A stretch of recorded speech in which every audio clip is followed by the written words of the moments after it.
entering a dimension not only of sight, sound, but of mind. A fifth dimension that is beyond man's knowledge. A dimension that is as vast as space and as timeless as infinity. The middle ground of light and shadow, science and fiction. A dimension that is the man's imagination. We are now going to enter the mindset of Jomar. We are now entering the Twilight Zone.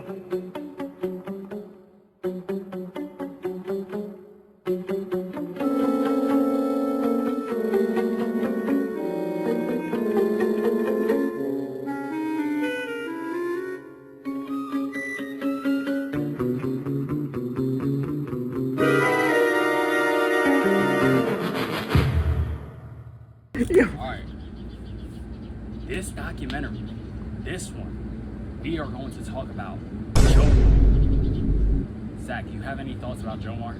No. Alright. Zach, so Jomar, this fucking airplane. Alright, Zach, so Jomar, he likes Arby's. Okay. That's fucking nasty.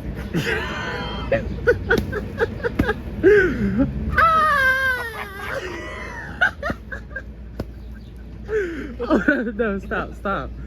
Because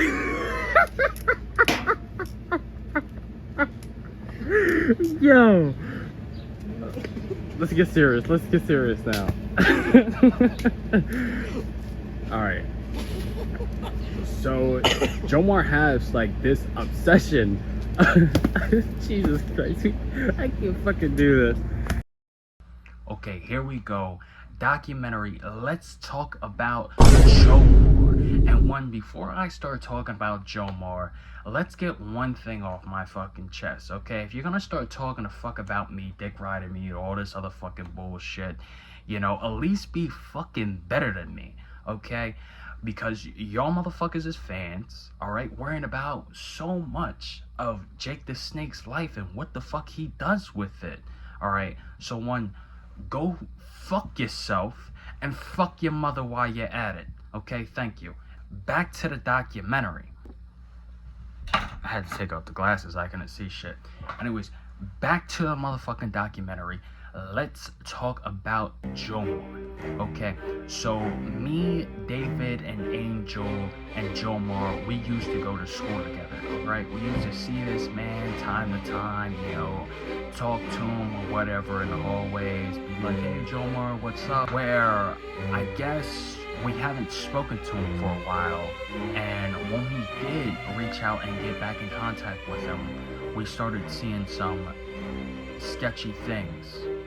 We started seeing some different, weird, odd behavior from Jomar. And we knew that Jomar was starting to take a turn for the worse. Now, one day, me, Angel, and David, we were all in a call together with Jomar. And David and Angel asked Jomar, do you want to go to the mall? And Jomar replied, for what? Let's go to Arby's. Now, this was the very beginning of Jomar's obsession and sickness that he started to become. We tried to get Jomar out a couple times, and I guess the excuse was that he was always on his way to Arby's. You know, he would always tell us that, oh, I'm on my way to Arby's right now, I'm driving to Arby's, I'm getting ready, about to go to Arby's. And we was like, man, you know, Arby's can't be that good, man. Like, you're kind of eating all this Arby's, it's a little bit unhealthy. And he was like, you know, I'm not going there for the food. And we were kind of confused what he meant by that. Okay, this is a little bit off topic, but I don't worry about nobody. Like, damn, what the fuck are y'all so worried about me for, man? Like, let a motherfucking name rest. At y'all big age, y'all is worried about another grown-ass man? What the fuck is society coming to? But anyways,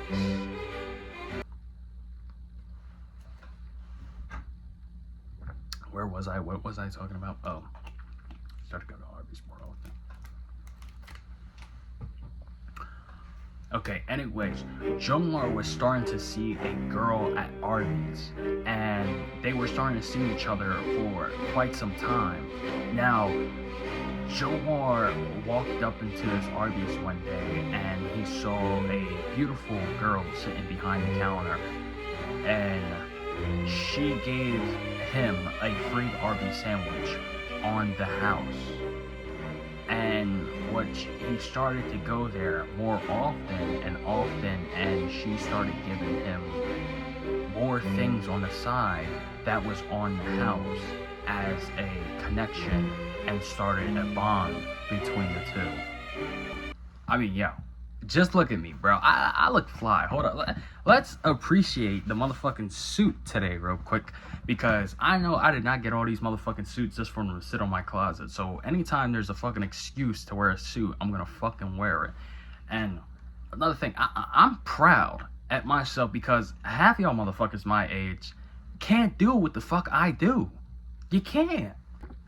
But Jomar, he started to, become a little bit attached to this Arby's girl, started going there more often, and this was like their bond of meeting up at Arby's every day.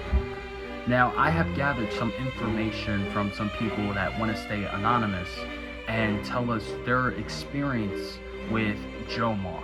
One time, me and Jomar were talking. I wanted to talk about his things and doing things for the abuse.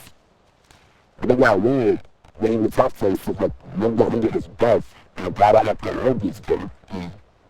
It became obsessive. But Jomar was losing. This man, Jomar, sang for the PTSD. This girl was real empty. Now, what frightened me? That he pointed up the beauty sandwich in his baby. They had a picture of the brother's face of me. And you can tell this was the old sandwich, because the line was smooth. And he said, I need to say this to you, with the prettiness, and he started to eat this disgusting, lucky sandwich. And this is what I knew he was going crazy.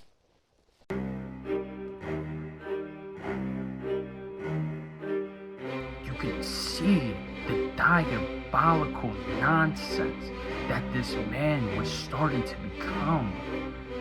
The outrageous actions that he was taking, eating old Arby's sandwiches. Are we serious? Hey, welcome to Arby's. What can I get for you? Well, if you were to be on the menu, would I be able to get you? Now, it started to become obsession, the delusion behind this man. Eating sandwiches, going there every day to an Arby's? Do you really want to be caught at an Arby's? This is crazy. What was going through this man's mind? And we really have to figure out the mindset of this man, Jomar, and think what it would be like to be in his mindset.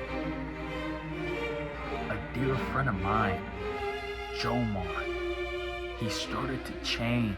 You started to see the ways of his twisted mind, delusion. This man was secretly behind the scenes. This man was lurking behind the corners. What else was this man doing? What was the strings that he was pulling? The man that was manipulating the whole plot. Now, Arby's was starting to lose money because this girl was putting all these things on the house, giving Jomar free sandwiches, and was bad business for Arby's, where the FBI got involved, and they have been keeping an eye on Jomar for quite some time. They have secretly been listening in on him and taking pictures. Now, what was disturbing, one day a man walked into the Arby's and tried to kick up on the girl that Jomar was into and asked for her Instagram. Now, Jomar did not like that at all. Now, the FBI uses something that's called a parabolic microphone, which picks up on sound waves so they can hear certain noises and certain things. Now, Jomar was caught on the Arby's surveillance camera, and the sound quality is not that good, but this is what they picked up. What you just said? I'll show you what the fucking sandwich down your throat.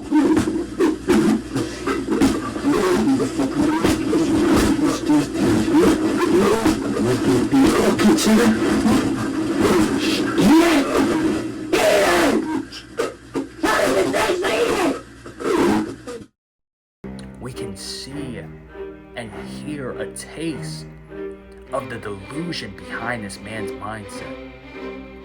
And we can see for ourselves the kind of monster that this man is.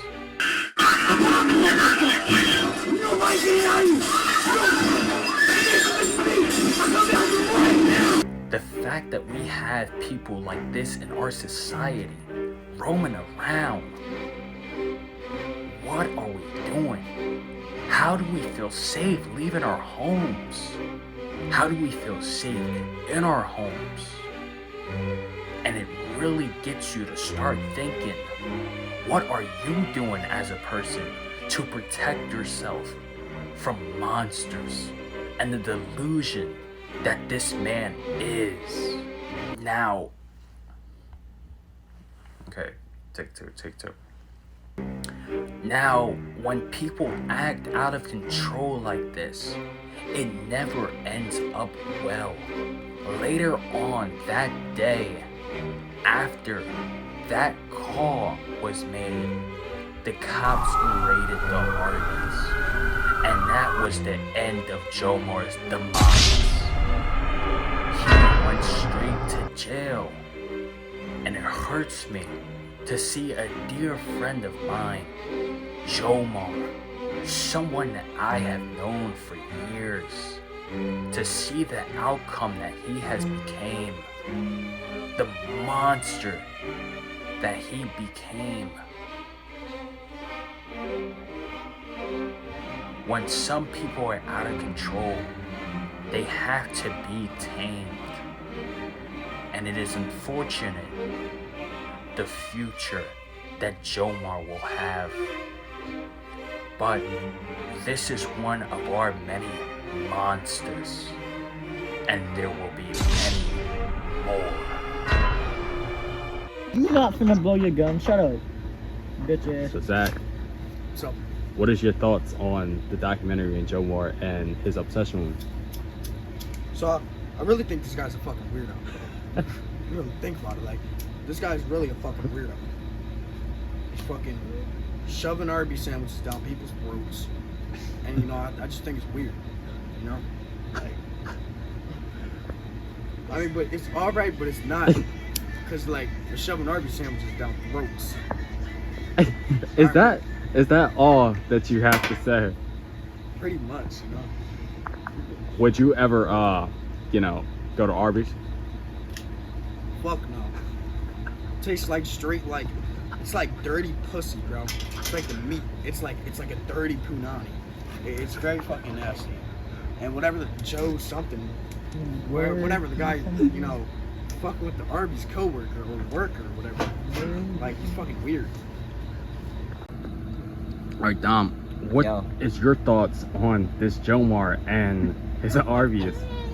I think it's crazy that he is trying to get this girl that works at Arby's and he's saving her sandwiches that she gives him for free. Why does he get free sandwiches? Anyway, why is they under his bed rotting and then he's eating them? That's disgusting, yo.